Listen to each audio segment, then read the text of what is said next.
بسم اللہ الرحمن الرحیم۔ ایک کویسچن یہ کیا تھا کہ اگر کوئی آن لائن کچھ علم دین وغیرہ پڑھاتا ہے اور کوئی سامنے سے کہتا ہے میں اتنی فیس افورڈ نہیں کر سکتا ہوں اور ہم ان کو منع کر دیں، تو کیا اس طرح منع کرنے میں کوئی شرعی طور پہ قباحت تو نہیں ہے؟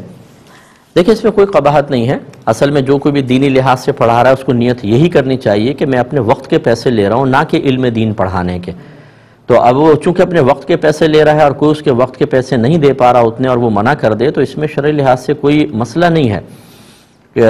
اگر تو یہ ہو کہ اس پہ ہم واجب قرار دیں کہ ہر ایک کی رعایت کرنی ہے، تو لوگ تو پھر کوئی بہت ہی کم فیس دے گا، کوئی یہ بھی کہے گا کہ میں بالکل فیس افورڈ نہیں کر سکتا، مجھے آپ مفت میں پڑھا دیں۔ تو اگر اس لحاظ سے کوئی شرعی طور پہ اس کی گرفت بنتی ہو کہ ایک طالب علم کو کیوں منع کیا، تو اس کو تو پھر فری بھی پڑھانا چاہیے۔ اور اس طرح اگر تمام لوگ فری پڑھانا شروع کر دیں، یا جتنا ان کو ریکوائرمنٹ ہے ان کی کہ ان کا بھی وقت دے رہے ہیں، انہیں اپنا بھی کچھ بینیفٹس حاصل کرنے ہوتے ہیں، تو اگر وہ بالکل ہی منع کر دیں، کیسے ان کا گزارا کیسے ہوگا؟ کیونکہ جو بھی استاد پڑھا رہا ہے آخر اس کی بھی کچھ ضروریات ہوتی ہیں۔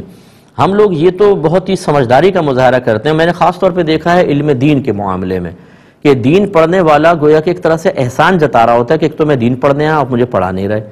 لیکن کبھی اسکول میں، کالج میں، یونیورسٹیز میں ٹیوشن پڑھنی ہے، ٹیوشن سینٹر میں اتنا کبھی جا کے شور شرابہ نہیں کریں گے۔ بھاری بھاری فیسیں دنیاوی تعلیم کے لیے دے دی جاتی ہیں، لیکن جب دینی تعلیم کی باری آتی ہے تو اگر قاری صاحب 500 روپے کی ڈیمانڈ کرتے ہیں، اس میں بھی چاہتے ہیں کہ 150-200 روپے کم ہو جائیں اور قاری صاحب کو اور کم دے دیا جائیں۔ دین کے معاملے میں اتنا بخل، اللہ سے محبت کا دعویٰ، لیکن اس کی راہ میں دیتے ہوئے دل اتنے سے ہو جائیں، اور دنیا سے بظاہر نفرت کا اظہار، دنیا کو برا کہنا، لیکن اس کے لیے خرچ کرنے میں فراغ دلی کا مظاہرہ کیا جائے۔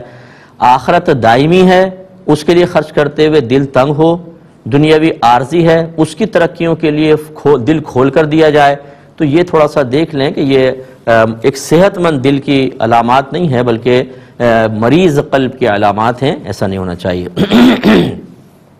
ہاں، یہ ضرور ہے کہ اگر کوئی مطلب رعایت دے سکتا ہے، اس کو مالی لحاظ سے اتنی پرابلم نہیں ہے، تو پھر طالب علم کو مایوس نہ کیا جائے۔ ویسے لوگ دین کی طرف نہیں آ رہے، کوئی آیا تو چلو پڑھا دیں، کم پیسے لے کے پڑھا دیں، اللہ دوسری جگہ برکت دے دے گا۔ لیکن ایک شخص پہلے ضرورت مند ہے تو بہرحال وہ پھر اس کو رعایت کے لیے مجبور کرنا ٹھیک نہیں ہے۔